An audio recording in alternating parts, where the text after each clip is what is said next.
ازيكم يا ابطال؟ عاملين ايه؟ معاكم بقى احمد رمضان. ان شاء الله باذن الله يا ابطال هنلخص انمي عظمه. بس عاوزين قبل ما نبدا يا ابطال تنزل تحت وتشترك في القناه وتدي الفيديو اللي انت تتفرج عليه ده احلى لايك منك، وتكتب تحت في الكومنتات ايه الانمي اللي انت عاوزنا نلخصه. بس اهم حاجه يا بطل زي ما قلت لك تشترك في القناه وتفعل زر الجرس، اهم حاجه تفعل زر الجرس. يلا بينا نبدا.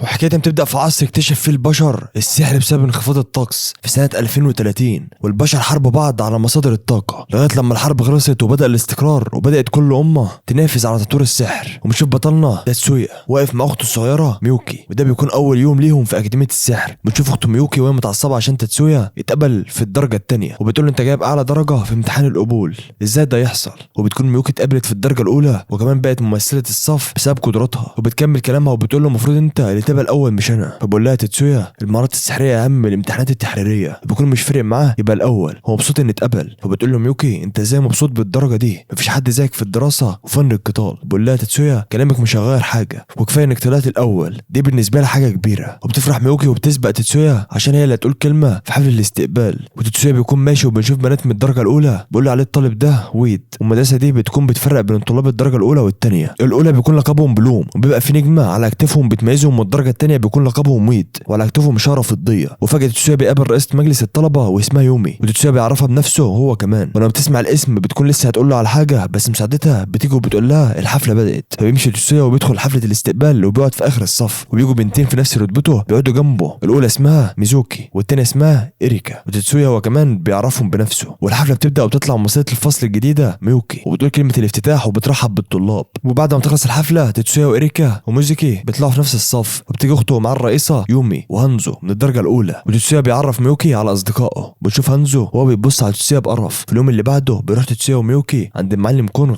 فو يوكوكو، وتاتسويا بيبدا يقاتل يوكومو. في الوقت ده بنشوف قوه تاتسويا الكبيره وسرعته وتحركاته السلسه. وفي المدرسه تاتسويا بيكون في الفصل مع إريكا وميزوكي، وبيتعرفوا على شاب معاهم في الفصل واسمه ليو. وفي وقت الغداء بيكونوا بياكلوا مع بعض هم الاربعه، وبتيجي ميوكي وبتكون عايزه تقعد معاهم، بس بيجي اصدقائها من الدرجه الاولى وبيقول لها شون تعالي معانا نروح مكان تاني اكبر، ما ينفعش طلاب من الدرجه الاولى ياكلوا مع طلاب زيهم من الدرجه الثانيه. وبتعصبوا اصدقاء تاتسويا، بس تاتسويا عشان ما يعملش مشاكل لاخته بيقوم وبيقول لها انا خلصت اكل. وفي اخر اليوم بتكون ميوكي عايزه تروح مع اخوها، بس اصدقائها بيوقفوها بيكونوا عايزينها تمشي معاهم. وبيتدخل اصدقاء تاتسويا بس شون بيقول لهم ده حاجه تخصنا احنا، فبلاش انتوا تتدخلوا يا طلاب الدرجه الثانيه. وشون بيطلع سلاحه بس إريكا بتوقفه، واخته بتكون لسه هتستعمل السحر، لكن تاتسويا بيستعمل مهاره غريبه بتوقف قوتها. وفجاه بتيجي ماري رئيس لجنه التأديبات ومعها الرئيسه يومي، وبتقول لهم ماري انتوا لازم تتعاقبوا كلكم عشان استخدمتوا من السحر داخل المدرسه بغرض القتال مش الدفاع عن النفس. فبيتدخل تاتسويا وبيقول لها احنا ما كناش بنتخانق، احنا كنا بنهزر مش اكتر. وقالت شون معروفه باساليب التراجع السريعه بتاعتهم، وانا طلبت منه يفرجني الاسلوب ده. فبتقول له ماري طيب، والبنت اللي كانت لسه بتستخدم السحر ده بقول لها ده مجرد سحر ضوئي وما حصلش اي انفجار. فما تقدرش ماري ترد عليه وبتقول له انت باين عليك ذكي جدا. بقول لها تاتسويا انا مجرد طالب عادي من الدرجه الثانيه. وبتقتنع ميومي رئيسه مجلس الطلاب بكلام تاتسويا، فبتقرر ماري انها ما تعاقبهمش ولكن هتحط عينيها على تاتسويا وتساله عن اسمه. وبعدها شون بيقول لتاتسويا اوعى تكون فاكر انك بكده هتنال احترامي او هبقى مديون ليك، انت برضه اصغر واقل مننا بكتير. وبيسيبه وبيمشي، ولكن بتعتذر له هونوكو اخت شون على الكلام ده وبتشكره ان انقذهم من عقاب اللجنه التأديبيه. وبعدين بيتمشوا وهم راجعين لبيوتهم وبيعرفوا ان تاتسويا عنده القدره على تحليل كل حركات السحر في اجزاء من الثانيه، وبيقدر كمان بالمره دي انه يتنبأ ويعرف تسلسل الحركات هيبقى عامل ازاي، وبفضل ده بيقدر يعمل حركات استباقيه ويبطل السحر مهما كانت سرعته وقوته. وفي اليوم اللي بعده بتشوفهم ميومي وبتطلب من ميوكي وتاتسويا انهم يحضروا اجتماع لمجلس الطلاب عشان عايزه تكلم ميوكي في موضوع مهم. وفعلا بتروح ميوكي وتاتسويا الاجتماع وبتعرفوا ميومي بزمايلها رين ودي امينه الصندوق، ماري رئيسه اللجنه التأديبيه ومراقبه الشغب،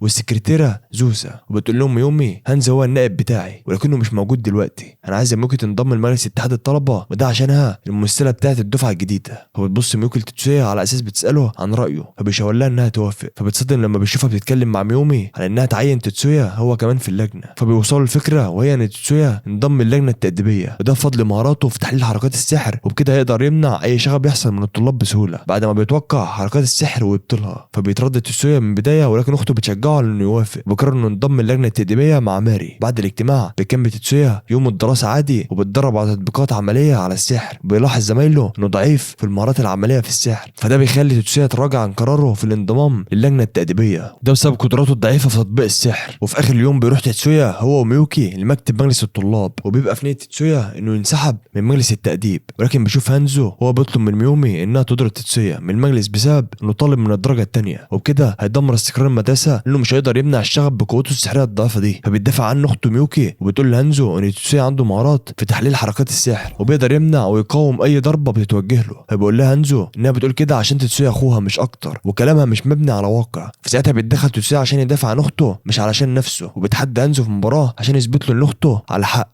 مش بتقول اي كلام وخلاص او كلام محبه لان اخوها. وبتشرف ماري وميومي على المباراه بينهم، وقبل بدايتها بيفكر هانزو في الاستراتيجيه اللي هيستخدمها ضد تيتسويا، بيقول في نفسه ان هزيمته هتكون في منتهى السهوله. وبتعلن ماري بدايه المباراه، وقبل ما يسدد هانزو ضربته بيتحرك تيتسويا بسرعه وبيكون وراه وبيضربه من ظهره بمسدس الاشعه وبيغمى على هانزو، وبتصدموا كلهم من قوته والسرعه اللي كسب بيها هانزو. وبتعلن ماري انتصار تيتسويا، وبيسالوا تيتسويا ازاي غلب هانزو بالسرعه دي، فبيشرح لهم تيتسويا وبيقول لهم هانزو كان ناوي يضربني بموجات سحريه، وانا عرفت ده بمهاراتي في تحليل السحر ومعرفه الحركات اللي بيعملها الخصم قبل ما ينفذ اي تعويذه، فاتحركت بسرعه وراه، ولما عرفت انه هيضربني بالموجات السحريه ضربت بموجه ثلاثيه من الاشعه، وده اللي سبب له فقدان الوعي ولكنه هيفوق كمان شويه. فبيسالوه طب ازاي اتحركت بالسرعه دي ورا هانزو؟ ايه التعويذه السحريه اللي خلتك تعمل الحركه دي؟ فبيقول لهم تيتسويا دي مش تعويذه سحريه ولا سحر اصلا، ده فضل مهاراتي في الكونغ فو لاني محترف فيه من وانا صغير. وساعتها بيفوق هانزو وبيعتذر لميوكي بعد ما اتهمها بمحبه الاقارب، بيعرف ان تيتسويا فعلا عنده مهارات استثنائيه وبيعترف جوه نفسه بكده، ولكن غروره بيخليه ينكر وبيسيبهم ويمشي. وفي اليوم اللي بعده بيروح تيتسويا مع ماري لمكتب لجنه التأديب، وبيتكلموا عن شعور الطلبه لما يشوفوا حد برتبه اقل منهم وهو بيراقب عليهم، وبيفض الشغب لما يحصل بينهم، ولكنها بتقول له انها خلاص واثقه فيه وفي قدراته بعد هزيمته لهانزو. وبيتكلموا هما الاثنين عن العنصريه اللي في المدرسه، وبيحكي لها تيتسويا عن شون وغروره في المدرسه، فبتقول له ماري انها عارفاه وللاسف هو عضو تبع مجلس التأديب معانا. وساعتها بيجي اتنين من زمايله في لجنه التأديب وهما كوتارو وميدوري، وبتقول لهم ماري ان تيتسويا هو زميلهم الجديد ومحدش فيهم يستقل بقدراته، بالذات انه غلب هانزو في ثواني. وبتصدموا هما الاثنين لان هانزو عمره ما اتغلب في مباراه قبل كده، فلما يغلبه طالب جديد مستجد زي تيتسويا يبقى اكيد مهاراته عاليه جدا رغم انه طالب درجه تانية. وبيرحبوا بيه هما الاثنين في فريق لجنه التأديب.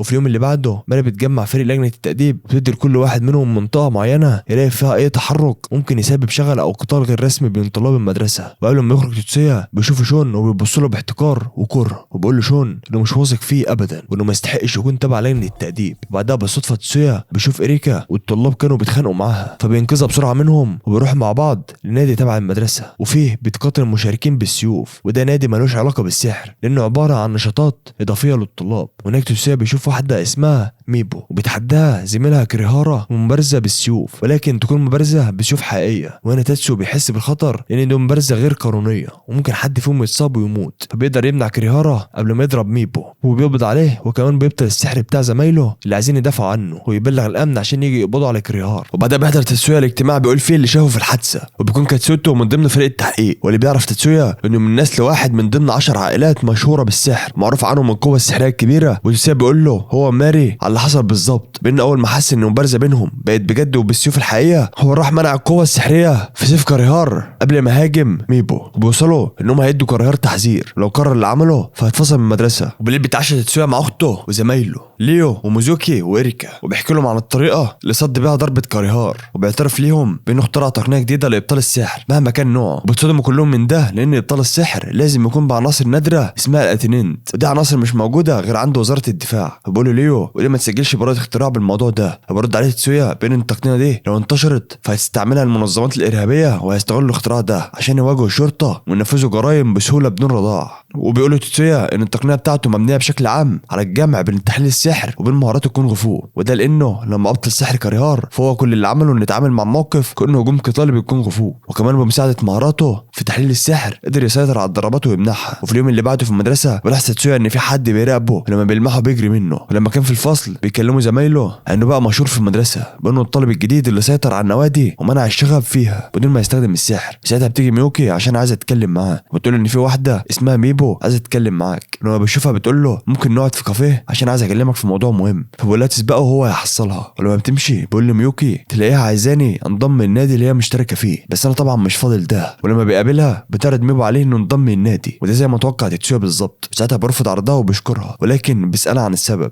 فبتقول له ميبو النوادي اللي احنا مشتركين فيها ما بتاخدش اي تقدير من اداره المدرسه، وده عشانها انشطه ملهاش دعوه بالسحر، وكل تركيز المدرسه على متفوقين في تطبيق السحر العملي بدون ما تركز مع اصحاب المواهب زيك وزي الطلاب المحترفين في المبارزه بالسيوف او الكونغ فو. وعشان كده عايزاك تنضم لينا في النادي وتكون انت صوتنا قدام اداره المدرسه عشان نرفع الظلم اللي بنتعرض له كلنا ونمحي التميز بين الطلاب حسب درجاتهم. وبالله تتسويا انه مصمم على رفضه الانضمام ليهم. بالله لو عنده شكوى فالاحسن انها تقدمها للاداره، ولكن بولانا هيقابلها بكره عشان وراه حاجه دلوقتي في المدرسه. فبيروح تتسويا لاونو مديره الصحه النفسيه في المدرسه، واللي بتسال عينه عشوائيه من الطلاب عن اسئله معينه عشان تقيم بيها نفسيه الطلاب. وكانت تتسويا من ضمن العينه دي، وبنعرف من حوارهم ان اونو وميبو اصحاب من زمان. وبالليل تتسويا بيكلم ميوكي عن منظمه دوليه اسمها بلانش، ودي منظمه بتعارض استخدام السحر، ومن اهدافها انها تساوي بين المهره في استخدام السحر وبين اللي ما بيعرفوش يستخدموا السحر. والظاهر من اهدافها انها عايزه الخير والاستقرار، ولكن النتائج اللي هتترتب على المساواه ده هتكون خطيره على مستوى الدوله، وهتشكل تهديد كبير لقوتها بالنسبه لقوه باقي الدول. وعشان كده هو شاكك ان لهم ازرع جوه المدرسه، وزاد شكه بعد ما ميبو كلمته على مبادئ المساواه، وقال لميوكي ان اكيد ميبو نوايا كويسه، ولكن المنظمه دي استغلتها واثرت في افكارها. وفي اليوم اللي بعده بتكون تتسويا مع ميوزكي في تطبيقات على السحر، وبتعرف ميوزكي ان فعلا ضعيف في تطبيق السحر. فبقول لها تتسويا ان ده السبب في كونه طالب من الدرجه الثانيه، ولكن بقول لها ان ده مش مهم، وانها تركز في الحاجه اللي بتحبها وتتعلمها بدون ما تلوم نفسها او تحس بالنقص من كونها من الدرجه الثانيه. وبعدها بيكمل تتسويا النقاش بينه وبين ميبو، واللي بتقول له انها عايزه تنهي المميزات بين الطلاب حسب قوتهم السحريه، والعنصريه اللي بتحصل بين البلوم والويد دي لازم تنتهي. وبتقول له ميبو هو انت مش حاسس ان في تميز ضدك في المدرسه؟ وبقول لها تتسويا دي كلها تصرفات فرديه من طلاب عنصريين، واداره المدرسه وقوانينها بترفض كل الكلام ده وبتمنعه بكل الطرق. وكمان اداره المدرسه ما ينفعش تلغي التميز بين الطلاب المتفوقين في تطبيق السحر وبين الطلاب اللي على قدهم، لان ده هيضعف همه المتفوقين وهيحسوا بانهم ما لهمش قيمه في المجتمع ومستواهم هيقل، وبكده قوه الدوله هتنهار لو قدرات شعبها السحريه قلت وضعفت. وبقول لها تتسويا ان مش معاها في المبادئ بتاعتها دي، وبيعتذر لها عن رفضه لكلامها. وفي نص اليوم الدراسي بيسمعوا صوت من الميكروفون وفي دعوه عامه لكل طلاب الدرجه الثانيه انهم يتطوعوا الحمله يرفضوا فيها التميز والعنصريه اللي بيتعرضوا ليها، وان اداره المدرسه تعلن مساواه كامله بين الطلاب. وساعتها بيعرف تتسويا ان دي حركه تبع فريق ميبو، وبيعرف هو ماري وكاتسوتو انهم دخلوا اوضه الميكروفون وقفلوا الباب عشان ما حدش يمنعهم من اعلان حملتهم للطلاب.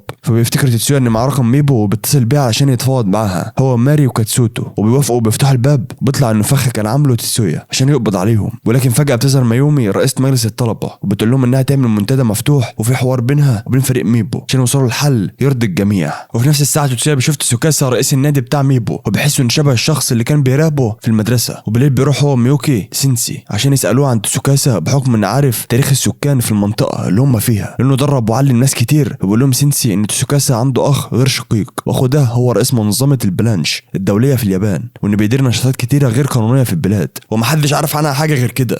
وفي اليوم اللي بعده بيبدا المنتدى، وبتقول مايومي كلمتها لكل الطلاب بان اداره المدرسه مش بتمارس اي عنصريه بين الطلاب، وانها ضد المسميات بتاعه البلوم والويد، ولكن لازم يعترفوا بقدرات كل فئه من الطلاب حسب مجهودهم ودراستهم. وخلال كلامها بيتعرض المسرح لهجوم ارهابي وبيرمى عليهم قنابل غاز، وبيقدر هانزو انه يطلعها بره المسرح، وبيدخل مقنعين شايلين اسلحه جوه القاعه، وبتقدر ماري بقوتها السحريه انها تقضي عليهم. وبيسمعوا اصوات تفجير في اكتر من مكان في المدرسه. وقلت تتسويا انه هيروح مع ميوكي الاماكن اللي حصلت فيها التفجيرات. هم في طريقهم بيشوفوا افراد من العصابه دي هم بيهاجموا ليو، فبتستخدم ميوكي السحر عشان تمنعهم وبتقدر تتغلب عليهم. وساعتها بتوصل اريكا هي كمان عشان تواجه الارهابيين، وبتظهر اونو وبتقول له تتسويا ان الهجوم على المسرح كان مجرد تمويه من العصابه دلوقتي في مبنى المكتبه، وبتقول له انها شافت ميبو معاهم وبتطلب منه يديها فرصه تانية لان العصابه دي غسلت دماغها واستغلت الظروف اللي اتعرضت ليها. فبيروح تتسويا وزميلها لمبنى المكتبه، هم في طريقهم بيشوفوا افراد من العصابه بره المبنى، وبتولى ليو قتالهم. ولما بيدخلوا جوه المبنى بيستخدم تتسويا مهاراته في التحليل وبيقدر يحدد اماكن افراد العصابه، وبيقول لهم ان في 2 عند عتبه السلم وواحد فوق السلم، وفي 4 في الاوضه الرئيسيه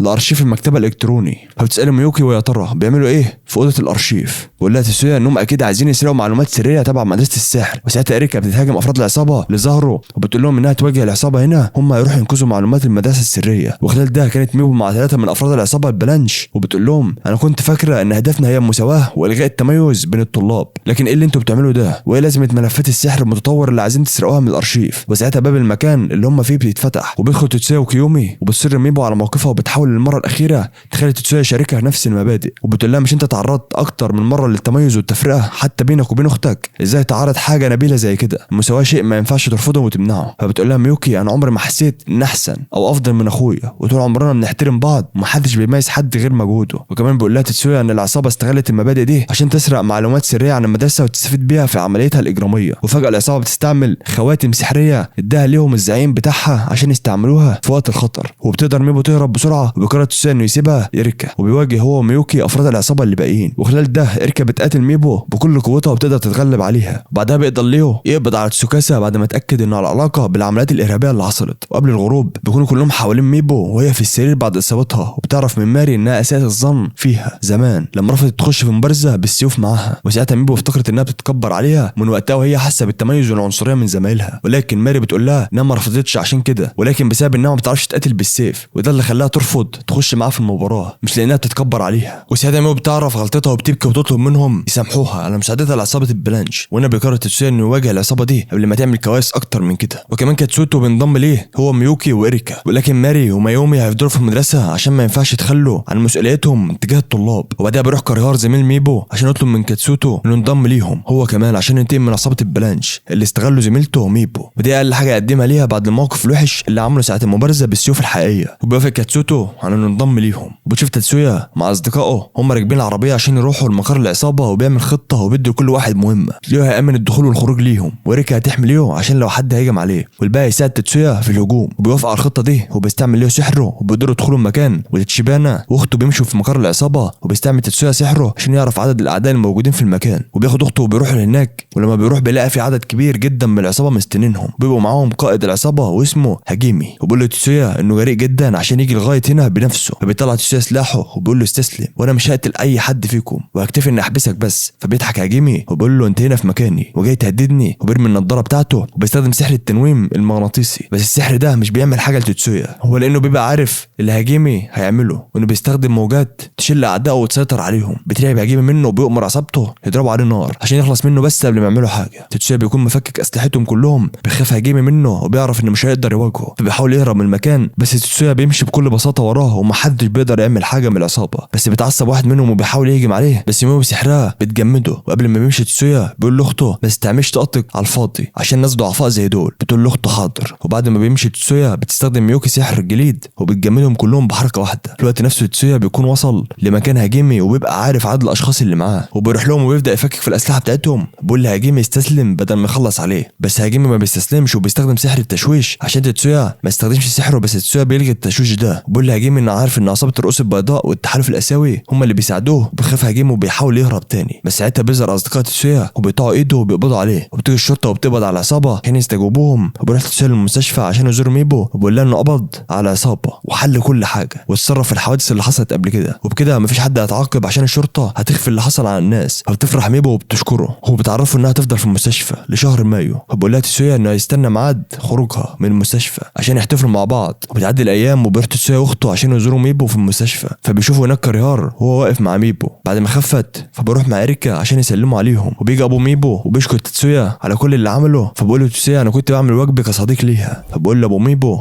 انه يطلب منه اي حاجه هو عايزها كشكر ليه. فبيرفض تاتسويا. فبقول لابو ميبو ان العقيد كازوما كان معاه حق لما قال انك شخص صعب جدا. فبتستخدم تاتسويا وبيقول له انت تعرف الرئيس منين؟ فبقول له انه كازوما كان صديق قديم ليا. وبقول له ما تخافش وانه مش هيقول حاجه لحد. فبيشكر تاتسويا وبيروح عشان يسلم على ميبو. فإريكا بتقول انا مستغربه لان ميبو كانت بتحب تاتسويا بس فجاه اتغيرت وبقت تحب كاريهار. فالكل بيتصدم وميبو بتتحرج وبتقول انا فعلا كنت بحب تاتسويا عشان قوته ومهاراته وحبه لاصدقائه، بس حسيت ان انا ضعيفه جدا قدامه، لكن انا وكاريهار زي بعض وفاهمين بعض. فبقول لها تاتسويا ان كاريهار قطع ايد هاجيمي ولما هاجمنا على العصابه وعمل كل ده علشانك، هو فعلا يستحقك. فبيتعصب كاريهار وبيقول لي إريكا فضحتيني، وبيجري وراها وبتخلص الزياره وبياخد تاتسويا اخته وبيمشي. وفي البيت بنشوف ان تاتسويا اخترع جهاز جديد، والجهاز ده يقدر يخليه يطير وبيديه لاخته ميوكي عشان تجربه، والاتنين بيطيروا مع بعض وبيكونوا فرحانين جدا. وبس كده يا ابطال، يا رب يكون العلم عجبكم. يا ريت تكونوا ابطال نمشي نصلي على النبي عليه الصلاه والسلام. كان معكم احمد رمضان، اشوفكم في فيديو جديد. السلام عليكم.